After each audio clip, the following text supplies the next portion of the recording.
Bienvenue sur jeunespar.org. Merci d'être là pour la suite de ce chapitre, la mécanique. Dans ce titre, nous allons continuer avec les paramètres cinématiques. Nous sommes avec la cinquième partie et nous allons essayer de résoudre un autre exercice. Et nous avons ici les équations paramétriques du mouvement d'un point matériel lancé dans l'espace qui sont x en fonction du temps qui est égal à dt, y est égal à 0, z est égal à moins 5t carré plus 4t. On dit les distances sont mesurées en mètres, t en secondes et l'axe z'k est vertical ascendant. On prendra t supérieur ou égal à 0. En petit 1, on nous dit de donner l'équation cartésienne de la trajectoire. En 2, on nous demande de déterminer les coordonnées du vecteur vitesse.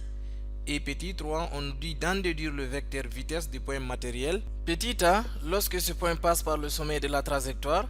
Petit b, lorsque ce point rencontre le plan z est égal à 0. Et petit c, on nous dit de déterminer encore ce vecteur vitesse à la date t est égal à 5 secondes. Nous allons passer à la résolution et la première question, on nous dit de déterminer l'équation cartésienne de la trajectoire.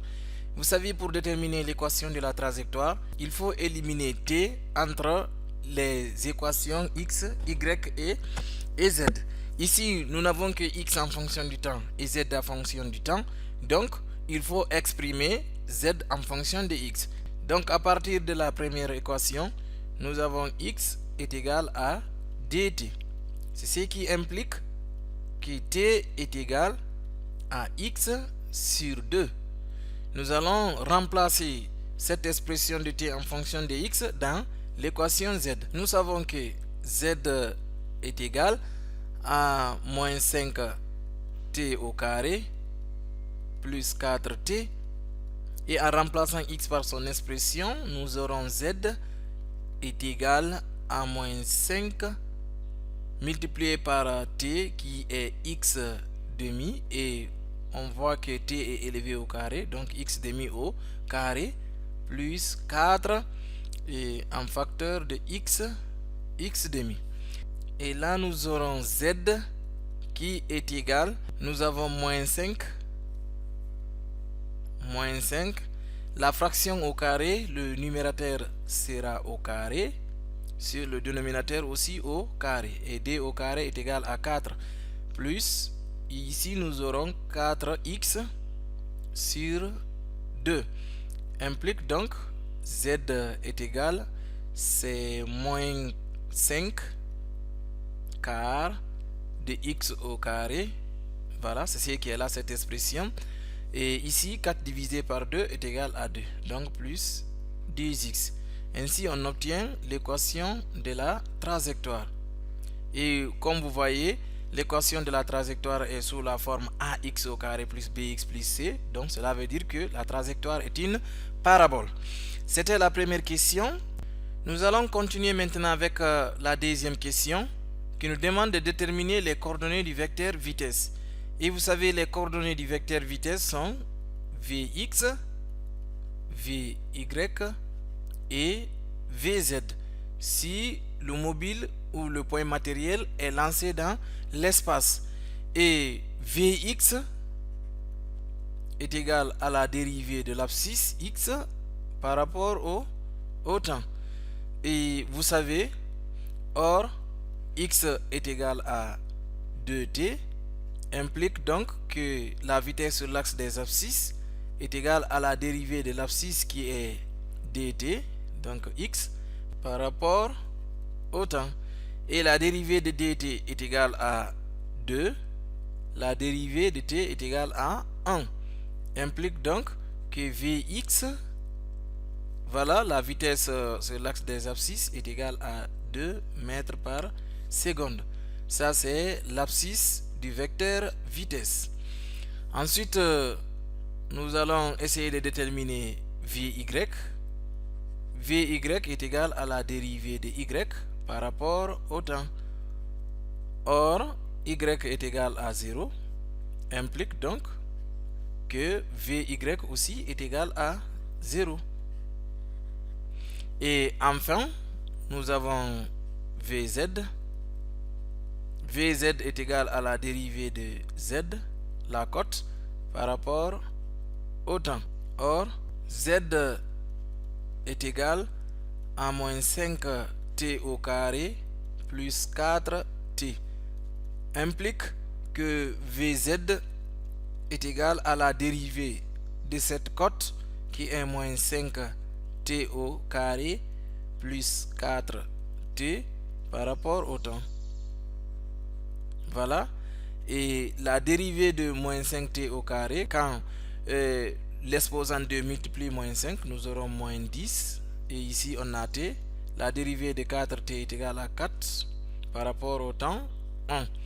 Donc, nous avons trouvé Vz qui est égal à moins 10 t plus 4. Voilà, mètres par seconde. Ainsi, nous avons trouvé la cote du vecteur vitesse. Voilà, et ce sont les coordonnées du vecteur vitesse. Donc la deuxième question aussi est au complet. Maintenant la troisième, on nous dit d'en déduire le vecteur vitesse du point matériel. Petit a, lorsque ce point passe par le sommet de la trajectoire, nous allons d'abord essayer de déterminer ce vecteur vitesse qui est le vecteur vitesse instantané à un instant t quelconque. Donc vous savez v vecteur est égal à Vxi vecteur plus Vyj vecteur plus Vzk vecteur. Voilà, nous connaissons les coordonnées Vx, Vy et Vz du vecteur vitesse. On peut les remplacer et on obtient le vecteur vitesse instantané à un temps t quelconque. V est égal à Vx, Vx c'est 2, donc Vx di plus Vy c'est 0, donc on peut sauter le terme, et Vz nous avons moins 10 t plus 4 avec le vecteur unitaire k. C'est le vecteur vitesse instantané, donc à n'importe quel instant t. Mais on nous demande ce vecteur vitesse d'abord petit a lorsque ce point passe par le sommet de la trajectoire. Nous allons essayer de répondre à cette question. Nous avons ici le vecteur vitesse v, le vecteur vitesse instantané. On nous demande maintenant en petit a quel sera ce vecteur vitesse au sommet de la trajectoire. Au sommet de la trajectoire, la vitesse sur l'axe vertical est égale à 0. Vous savez que la trajectoire du mobile est une parabole. Donc, si vous prenez ici la parabole, au sommet de la trajectoire, à partir d'ici, si vous prenez par exemple à ce point, voilà, nous avons ici le vecteur vitesse sur l'axe z, comme c'est l'axe z' qui est vertical ascendant, ça a été signalé par l'exercice, ça c'est l'axe z. Donc voilà, sur l'axe z, ça c'est le vecteur vitesse, et ça c'est le vecteur vitesse sur l'axe des abscisses. Et là, voici la somme des deux qui va donner le vecteur vitesse. Voilà, ça c'est Vz et ça c'est Vx. Et si vous prenez encore à ce niveau, ce point, là, ça sera le sens de Vz. Voilà, ça c'est Vz. Et toujours le sens de Vx qui ne change pas. Voici Vx. Voilà, et ici, c'est la somme des deux. Et là, c'est le vecteur vitesse V. Donc, vous voyez à ce niveau, le sens du vecteur vitesse sur l'axe Z, c'est son sens. Comme vous voyez, ça c'est le sens positif. Et par là, vous voyez que c'est le sens contraire. Donc ici, les deux n'ont pas le même sens à ces deux niveaux. Cela veut dire tout simplement au sommet de la trajectoire ici, la vitesse sur l'axe Z, qui est l'axe vertical, doit s'annuler pour changer de signe. Donc, cela veut dire ici, avec petit a, cette condition, quand nous sommes au sommet de la trajectoire, Vz est égal à 0. Et si Vz est égal à 0, ça veut dire tout simplement que le vecteur vitesse V est égal à seulement Vxi, car Vy déjà est nul. Vz est égal à 0 comme nous sommes au sommet de la trajectoire.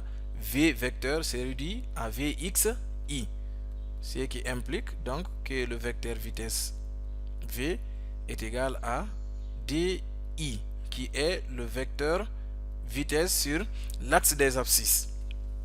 Nous avons trouvé pour petit a, petit b, on nous dit de déterminer encore le vecteur vitesse v, cette fois-ci lorsque le point matériel rencontre le plan z est égal à 0.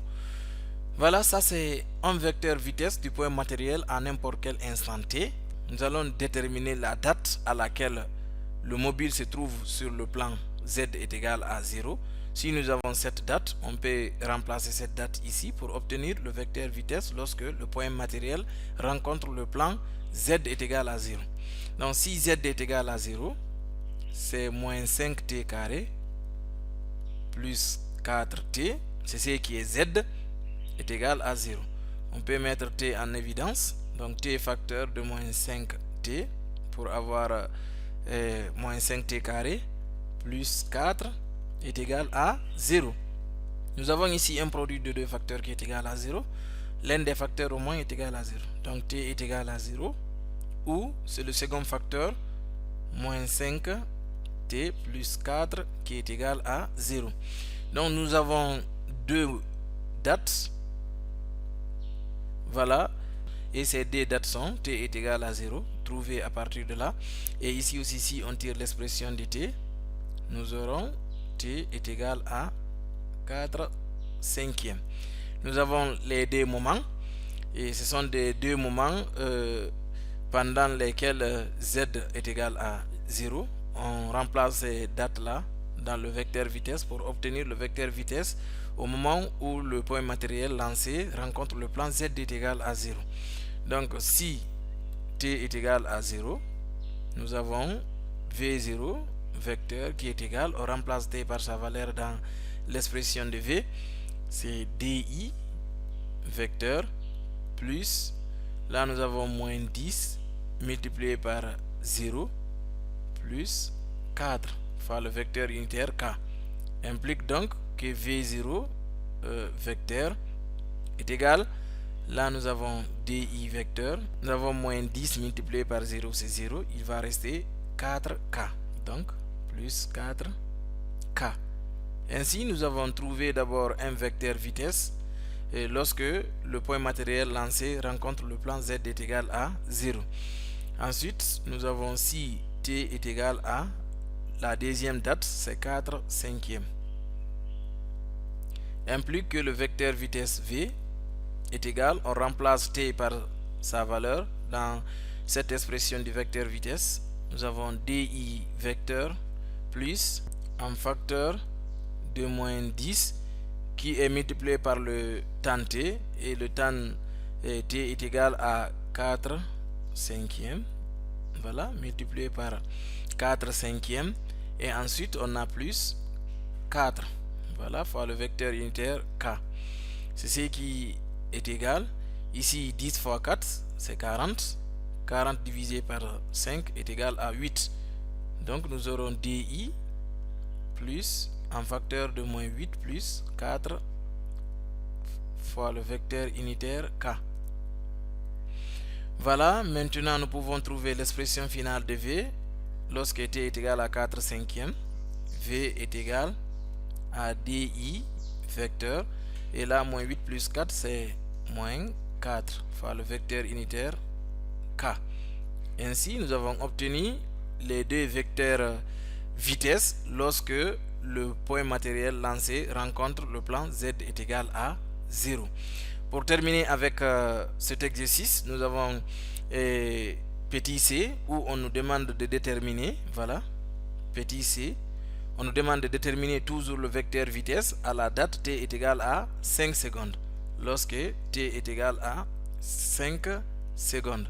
Si on remplace dans le vecteur vitesse, nous aurons di vecteur plus moins 10, voilà, c'est l'expression du vecteur vitesse, multiplié par le temps 5 plus 4, voilà, plus 4 fois le vecteur unitaire k, Ici, nous aurons 10 fois 5, c'est 50. Moins 50 plus 4, c'est moins 46. Donc, le vecteur vitesse V est égal à tout simplement DI vecteur, voilà, moins 46 K vecteur. Et là aussi, nous avons répondu à la question petit c qui demande le vecteur vitesse à la date t est égal à 5 secondes. Cette question met fin à cet exercice et la fin de ce titre. Merci de l'avoir suivi. À très bientôt pour un autre exercice.